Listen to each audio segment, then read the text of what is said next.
یہ اللہ کی مخلوق نہیں ہے۔ بادشاہ جو تھا مامون الرشید وہ بڑا سخت گیر تھا اور اپنے عقیدے اور نظریے میں بڑا کٹڑ تھا، اس نے گرفتار کرایا۔ اللہ تبارک و تعالیٰ نے امام صاحب کی دعا سنی جو انہوں نے راستے میں کی۔ مامون الرشید ان کے دربار میں پہنچنے سے پہلے ہی مر گیا، فوت ہو گیا۔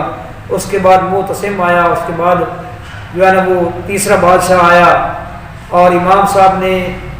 بڑی جافشانی کے ساتھ اور بڑی استقامت کے ساتھ وہ ڈٹے رہے، اور انہوں نے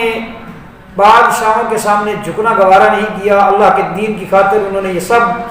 مصیبتیں برداشت کی۔ بالآخر انقلاب آیا اور ان کا موقف جو ہے وہ تسلیم کر لیا گیا اللہ کے فضل سے۔ یہ وہ امام احمد بن حنبل رحمۃ اللہ علیہ ہیں۔ انہوں نے مسند احمد کے اندر حضرت حلب رضی اللہ تعالی عنہ سے، نبی کریم صلی اللہ علیہ وسلم کے صحابی سے یہ روایت نقل کرتے ہیں، رأیت النبی صلی اللہ تعالی علیہ وسلم ینصرف عن یمینہ وعن یسارہ ورأیتہ قال یضع ہذہ علی صدرہ، مسند احمد۔ یعنی اللہ کے نبی صلی اللہ تعالی علیہ وسلم جب نماز پڑھاتے تھے اور جب نماز کا خاتمہ کرتے تھے، جب سلام پھیرتے تھے، تو اس کے بعد آپ صلی اللہ تعالی علیہ وسلم یا تو بائیں جانب جو ہے نا وہ بالعموم اکثر طور پر تو دائیں جانب پھرتے تھے اور بعض اوقات بائیں جانب بھی پھرتے تھے، اور آپ صلی اللہ تعالی علیہ وسلم ان ہاتھوں کو سینے کے اوپر رکھتے تھے۔ اس روایت کی سند اور متن پر بھی کوئی جرح نہیں ہے، یہ بھی بالکل صحیح حدیث ہے۔ اور سنن الکبریٰ کے اندر، سنن الکبریٰ یہ جو امام بہقی رحمۃ اللہ علیہ کی ہے، ان کے اندر حضرت وائل بن حجر رضی اللہ تعالی عنہ کی پھر روایت آئی ہے، انہ رأى النبی صلی اللہ علیہ وسلم وضع یمینہ علی شمالہ ثم وضعہما علی صدرہ۔ اللہ کے نبی صلی اللہ علیہ وسلم نے دائیں ہاتھ کو بائیں پر رکھا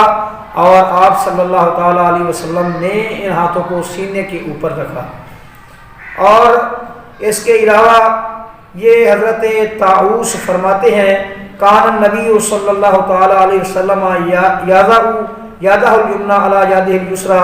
ثم یشد بینہما علی صدرہ وہو فی الصلاۃ۔ یہ حدیث جو ہے یہ کتاب الصلاۃ ابو داود کے اندر ہے، ابو داود کے اندر آپ صلی اللہ تعالی علیہ وسلم جو ہے وہ ہاتھوں بینہما یشد بینہما، ہاتھوں کے درمیان سختی پیدا کرتے، یعنی ایک ہاتھ کے ساتھ دوسرے ہاتھ کو پکڑتے، علی صدرہ اپنے سینے پر، وہو فی الصلاۃ اور آپ نماز میں ہوتے تھے۔ اگر مزید تلاش کی جائے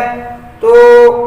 کافی تعداد میں روایات جو ہے نا وہ مل سکتی ہیں، لیکن بات یہ ہے کہ اللہ کے نبی صلی اللہ تعالی علیہ وسلم کی جب کوئی صحیح حدیث، ایک بھی صحیح حدیث آ جائے تو پھر اس کے بعد چونکہ چنانچہ اور اگرچہ مگرچہ کی کوئی ضرورت، کوئی گنجائش نہیں ہوتی، کوئی لہت اللال اور کوئی ٹال مٹول کی کوئی گنجائش نہیں ہوتی۔ آپ صلی اللہ علیہ وسلم کا عمل آ گیا، بس اسی پر مسلمان کی، مومن کی تشنگی جو ہے وہ پیاس تو اس کی ہوتی ہے، اس حوالے سے وہ ختم ہو جاتی ہے۔ وہی وہ روایت جو حضرت علی رضی اللہ تعالی عنہ کے حوالے سے بیان کی جاتی ہے کہ حضرت علی رضی اللہ تعالی عنہ نے فرمایا کہ ناف کے نیچے ہاتھ رکھنا یہ سنت رسول ہے صلی اللہ تعالی علیہ وسلم۔ تو یہ جو روایت ہے اس روایت کی سند کے اوپر سخت قسم کی جرح ہے۔ حضرت امام مسلم کی جو کتاب ہے حدیث کی، اس کی جو شرح ہے امام نووی نے لکھی ہے، امام نووی لکھتے ہیں متفق علی ضعفہ، اس روایت کی سند کے ضعیف ہونے پر اتفاق کیا گیا ہے۔ اور بھائی کسی کو جو ہے نا یہاں تو زید والا مسئلہ ہی نہیں ہے اور انا والا تو مسئلہ ہی نہیں ہے، اور نہ کسی جو ہے نا وہ کسی کے اختیار میں ہے کسی حدیث کو ضعیف بنانا یا صحیح بنانا، یہ تو محدثین کا میدان ہے اور ان کا فن ہے۔ انہوں نے کسی روایت کو اس پر پوری جو ہے نا وہ توجہ کر کے اس کے بارے میں پوری اپنی تلاش جو ہے، اس پوری تلاش اور تحقیق کے بعد انہوں نے یہ بات ثابت کی ہے کہ فلاں روایت سندن ضعیف ہے تو وہ ضعیف ہے، اور جو سندن جو ہے نا ضعیف صحیح نہیں ہے جو صحیح نہیں ہے وہ صحیح نہیں ہے اور جو صحیح ہے وہ صحیح ہے. یہ محدثین کا میدان ہے، یہ ان کا کام ہے، یہ ان کا فن ہے. یہ عام آدمی کا تو فن ہی نہیں ہے، میری تو یہ جرت ہی نہیں ہے، کسی اور عالم کی یہ جرت نہیں ہے. یہ فقط ان کا فن ہے، انہی کو زیب دیتا ہے. اور انہوں نے یہ تحت السرہ ناف کے نیچے والی روایت کے بارے میں لکھا ہے محدثین نے، یہ سخت ضعیف ہے. بلکہ یہ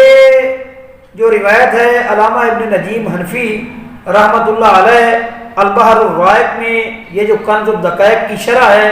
اس کے اندر لکھتے ہیں صفحہ نمبر 320 کے اوپر، نماز میں ہاتھ باندھنے کی جگہ متعین کرنے والی کوئی بھی حدیث صحیح ثابت نہیں ہے سوائے ابن خزیمہ کی روایت کے.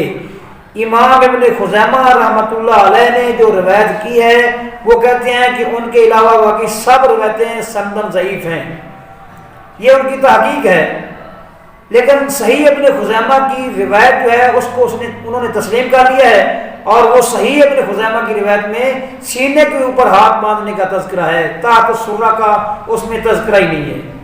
اس لیے میرے بھائیوں جب ہم تک یہ بات پہنچ گئی کہ نبی کریم صلی اللہ تعالیٰ علیہ وسلم کا یہ عمل اس طریقے سے آپ نے اس کو اختیار کیا، تو پھر ہمارے لیے ہر مسلمان جو ہے، ہر مومن، اگر کوئی بیچارہ اس کو علم نہ ہو، پتہ نہ ہو تو یہ الگ بات ہے، ورنہ کوئی مومن مسلمان ایسا کر نہیں سکتا کہ اس کو صحیح بات کا پتہ چل جائے کہ اللہ کے نبی نے اس طرح کیا ہے اور پھر وہ اس سے دور ہو جائے یا باز رہے اس سے. یہ نہیں ہو سکتا. اللہ سے دعا ہے کہ اللہ تعالیٰ ہمیں جو ہے نا وہ ضد اور انا سے ہٹ کر ہمیں نبی کریم صلی اللہ تعالیٰ علیہ وسلم کے جو عمل ہیں، جو آپ کی سنتے ہیں، جو آپ کے طریقے ہیں، ان طریقوں اور ان عملوں کے اوپر عمل کرنے کی توفیق عنایت فرمائے. وما علینا الا البلاغ.